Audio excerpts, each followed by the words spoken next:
semua melihat kepimpinan Jokowi yang kalau diukur daripada angka-angka ini agak cemerlang dan baik, dan boleh dianggap beliau adalah sebagai Presiden Impian Gerakan Reformasi Indonesia. Kerana beliau lahir bukan daripada keluarga aristokrat ataupun daripada pemain utama politik Indonesia sebagaimana tahun-tahun sebelum ini.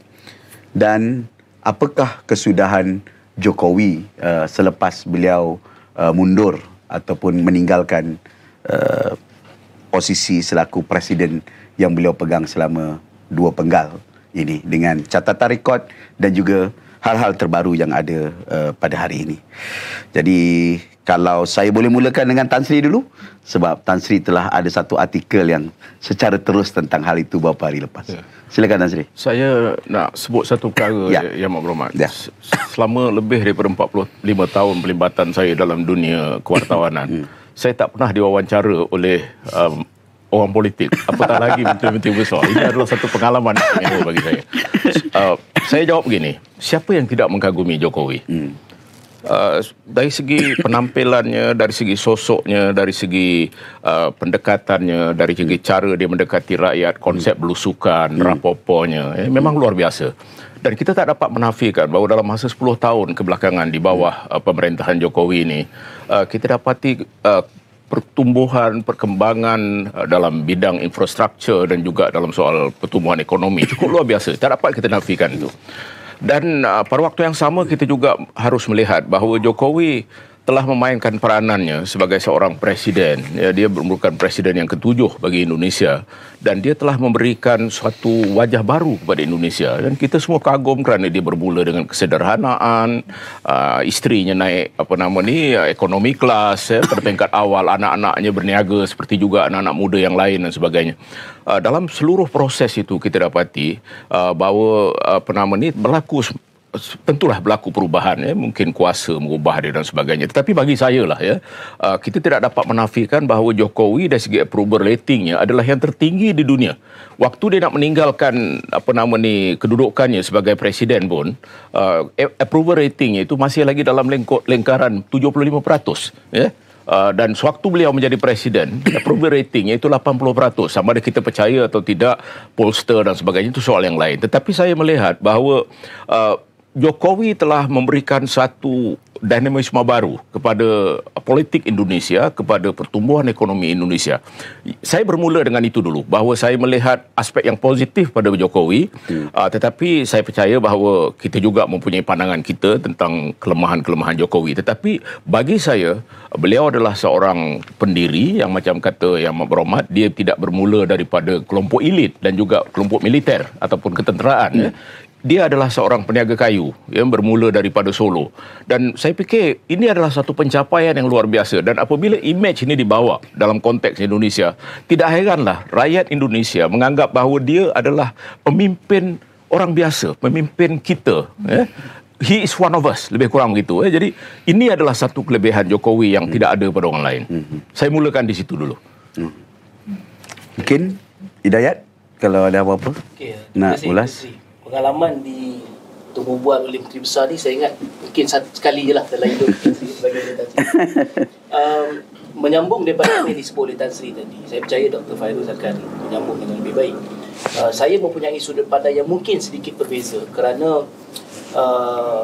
pengalaman saya sewaktu berada di Indonesia daripada tahun 2015 hingga 2018, meneliti pemenangan Jokowi pada tahun 2014 itu, tidak dinafikan bahawa Jokowi membawa satu citra baru.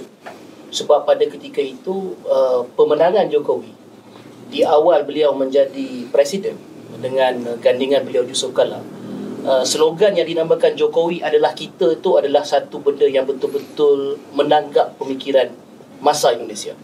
Tidak boleh dinafikan di mana-mana, malah billboard di Indonesia yang memperlihatkan bagaimana Jokowi ni karakternya dengan baju putih yang harga cuma RM100,000, sepatu ataupun kasutnya itu hanya dengan nilai yang tidak sampai RM60, RM200,000, memperlihatkan bahawa Jokowi ini adalah satu manifestasi baru bagaimana Indonesia ini akan bergerak ke depan, akan lebih merakyat berbanding, ataupun saya guna kata ketimbang Tan Sri yang digunakan oleh Perdana Menteri, era-era yang terdahulu, Susilo Bambang Yudhoyono, Megawati dan sebagainya. Walau bagaimanapun perubahan, bagaimana disebut oleh Tan Sri tadi itu, dia berubah pada fasa ataupun penggal yang kedua. Dan saya merasakan bahawa penggal yang kedua ini berubah itu adalah pasca pandemik yang saya lihat secara peribadi. Kerana pada ketika itu elemen-elemen hendak mewujudkan apa dinamakan sebagai menyambung kuasa masuk ke periode ketiga ataupun penggal yang ketiga, walaupun dinafikan oleh beliau, sehingga menjadi mainan media. Malah saya ingat tidak keterlaluan untuk disebut majalah Tempo, majalah yang begitu prominent di dalam media Indonesia, boleh dikatakan menjadi antitesis kepada Jokowi siap waktu.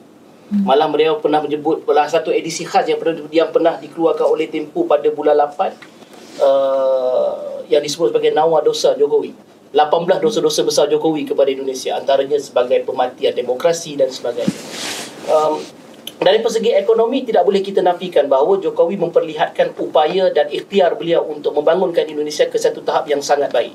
Walaupun perdebatan soal hutang, perdebatan soal bagaimana beliau mempunyai kegairahan luar biasa untuk membangun Nusantara, berbanding dengan memberikan tumpuan kepada beberapa elemen lain daripada segi meratakan pembangunan Indonesia daripada Sabang hingga Merauke, boleh dipersoalkan dalam aspek penguatan demokrasi, daripada aspek membangun citra sebagai seorang pemimpin yang merakyat itu kelihatan melemah di akhirnya.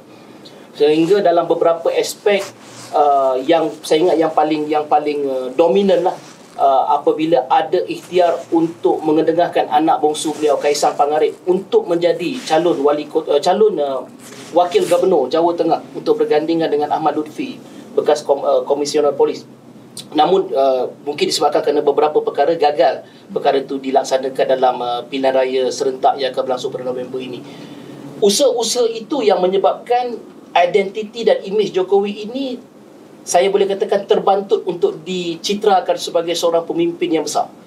Kerana Susilo Bambang Yudhoyono, pelemahan imej beliau tu mungkin kerana Demokrat dihambat oleh kes-kes corruption, Anas Urbaningrum, Nazarudin dan sebagainya. Tetapi Jokowi dihambat kerana keluarga dia, dengan bagaimana beliau mengendengahkan anaknya sebagai calon wakil presiden melalui institusi Mahkamah Konstitusi, bagaimana Bobby Nasution di Indonesia juga mara sebagai calon gubernur Sumatera Utara. Ini walaupun secara asasnya saya percaya Datuk Seri, Tan Sri dan juga Yang Berusaha Doktor, kalau kita kaji, politik dinasti ini bukan satu benda yang alien pun di Indonesia ini, memang dia satu perkara, tetapi menginstitusikan secara absah untuk bagaimana Gibran yang tidak lulus sebelum itu lulus menjadi seorang wakil presiden dan akhirnya dinamakan sebagai wakil presiden pada ketika ini, itu memberikan citra-citra yang kurang baik dalam aspek penguatan demokrasi.